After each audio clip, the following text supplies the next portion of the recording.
Welcome to the Assurance Show. This podcast is for internal auditors and performance auditors. We discuss risk and data-focused ideas that are relevant to assurance professionals. Your hosts are Connor McGarity and Yusuf Moolla. Today we're going to be talking about Yusuf Moolla. Tell us a little bit about yourself.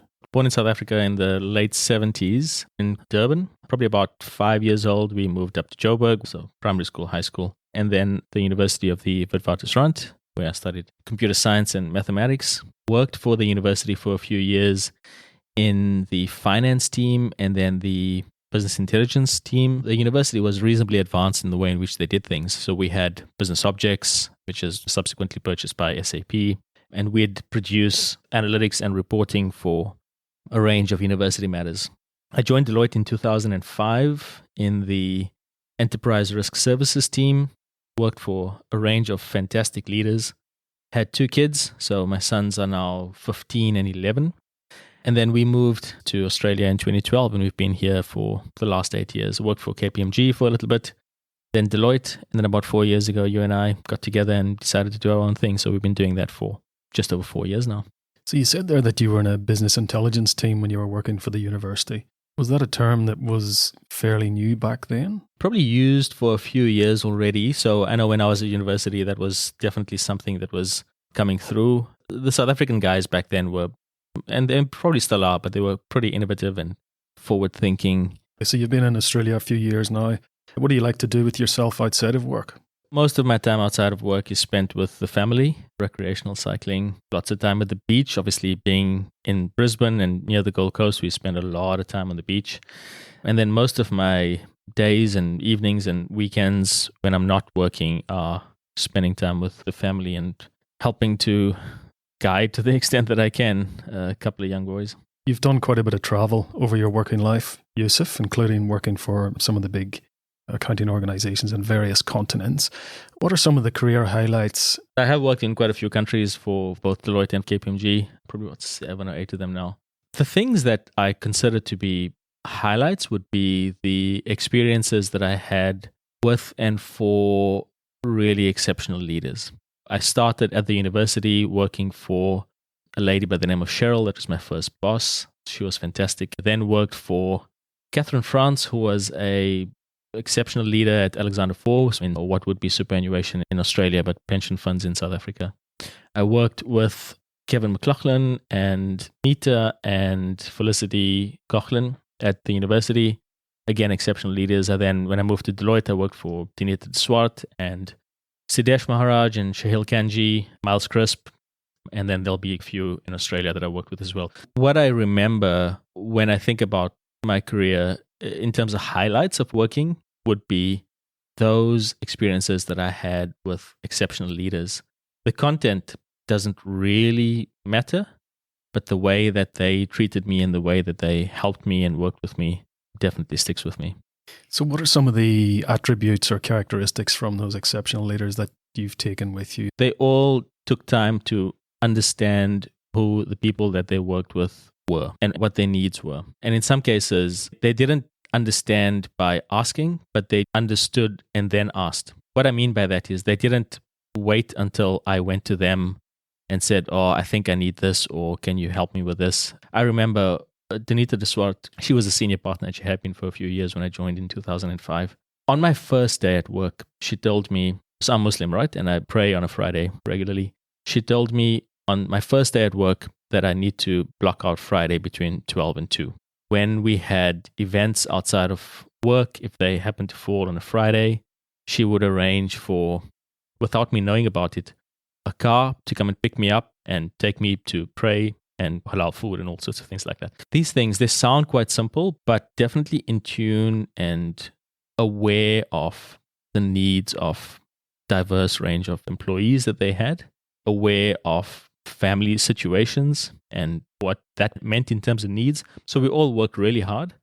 But as soon as there was a situation that required time away or focus on family, then they would definitely arrange for that to happen. So it sounds as if, given those examples you've just described there was a real sense of trust and camaraderie within the team. Oh yeah, Deloitte South Africa was a fantastic place to work. Were there any specific engagements or assignments that stand out as memorable for any reason? I probably would have been involved in well over 100 engagements. The ones that stand out for me would be the ones where I was involved in an ongoing basis. So you talk about engagements, and for me, individual engagements don't really stand out necessarily. But where there were relationships built with clients that were ongoing. I've had a few. Sappi would have been one of them that stands out really strongly. So South African pulp and paper manufacturers, they were a New York Stock Exchange listed entity back then. And we did work for them over a few years. And working with teams like that meant that the relationships that were built were quite strong. And those are the sorts of things that stand out in my head more than individual engagements. So that's sort of brief history of your professional career pre-Risk Insights. What occupies your time these days? Most of the work that we do is focused on the use of data within audit and integrity agencies. So as you know, obviously, we work with a range of internal audit teams and anti-corruption agencies and other integrity agencies. And the key focus is on individuals and teams using data better in the work that they do. What are some of the things that give you most satisfaction when dealing with clients, particularly around better using their data? When teams either using data already or are not using data, but we can work with them to elevate the way in which individuals think about how they use data, that's really what we're looking to achieve. And so when that happens, that's fantastic. A lot of the work that we do would be about actually using data to execute and come up with a result. And that's nice. But where we add value to individuals, so where we're able to take individuals to a different level of capability, either in the way in which they think about using data or in the way in which they use data, provides me the most satisfaction. And that's because we're actually helping people. So helping organizations is great, helping individuals and helping them advance their careers and their capability levels, breaking down the fear that some people have around the use of data, but also just giving them the personal satisfaction that they've been able to achieve something themselves gives me greater satisfaction. What's top of your work agenda at the minute? Writing a book, which hopefully will be published first quarter of calendar year 2021. That's been quite challenging. It's not an easy thing to do, but really is important because the message that every auditor should use data themselves directly is important, and getting that mindset right. So that's top of the pops. Quite enjoy producing this little podcast. It's slightly different to the normal work that we end up doing. I'd be interested in understanding what you found on a personal level, putting together the podcasts and thinking about the topics and the discussions and so forth. A lot of what we talk about, we've been talking about or thinking about for a while. But when you put it into a format like this, where there's listeners that you've just never seen before, and you put it out there, and it won't stand the test of time because there's no such thing as future-proofing, as you always tell me. But it does force you to become very clear about the principles and the approaches and what the message is. That's been quite useful because it's helped crystallize some of those ideas that we have in our head and we think about in the way in which we do things, and put that into something that can be consumed. In some cases, it's actually helped to clarify certain things because you and I will have debates and work through what exactly are we talking about, what exactly does it mean, what does it not mean, etc. So that's been useful from that perspective. Also, there's been a range of interviews we've been doing recently, and there's a few others coming. Those discussions have been quite useful and helpful. On a personal level, anything lined up for the future in terms of goals or objectives that you're willing to share? I've got a son going to high school, so thinking about which school he's going to go to in 2 or 3 years' time. I've got another son that's finishing high school, so what's he going to do? That's obviously his choice, but helping guide him through that.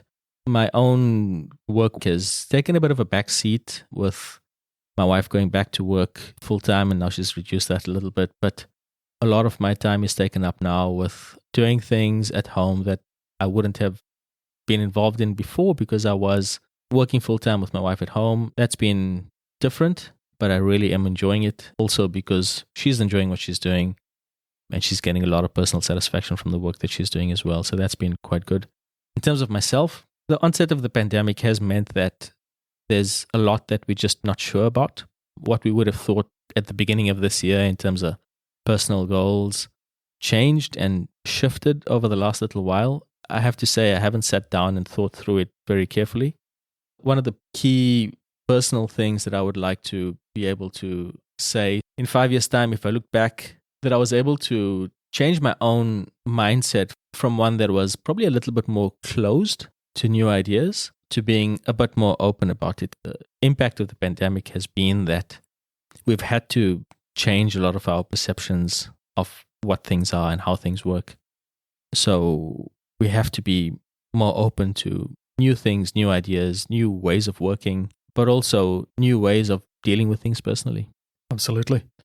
Great conversation there. And I found out a lot of stuff about you that I didn't even know beforehand, even though we've been working very closely for this past 4 to 5 years. So thank you very much for that.